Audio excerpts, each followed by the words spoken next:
Lihat dulu itu ya. Ini adalah salah satu makanan yang amat dilupa. Di saat ekonomi susah, enggak punya uang untuk beli ikan, beli bumbu, beli lauk, kami selalu beralih ke menu yang satu ini. Karena bahan-bahannya terjangkau, bisa ditanam sendiri di pekarangan rumah. Dan asam sunti juga dibikin sendiri. Dulu menu yang satu ini dianggap makanan orang susah. Tapi siapa sangka sekarang malah dicari oleh orang kaya. Dulu itu ya, kalau pulang ke rumah, dimasakin ini sama mama itu paling sedih banget. Tapi sekarang bikin sendiri karena udah mulai ini kangen sama masa dulu ya.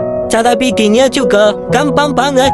Tinggal masukin cabai rawit, garam, selai yang udah dicincang tipis, diulek. Terus masukkan ebi yang udah disangrai, diulek juga. Selanjutnya masukkan asam sunti yang udah dicicil bersih, diulek juga. Selanjutnya baru masukin cincang, cabai hijau sama bawang cincang ya, diulek juga. Selanjutnya ini udah siap disajikan. Enaknya makan baru nasi hangat ya. Selamat menikmati, selamat mencoba. Barangkali ada yang masih belum tahu rasanya gimana, perlu dicoba. Ini namanya di Aceh asam sabei. Ini khas Aceh banget ini ya. Menu makan yang gak perlu dimasak tapi rasanya luar biasa. Bismillah.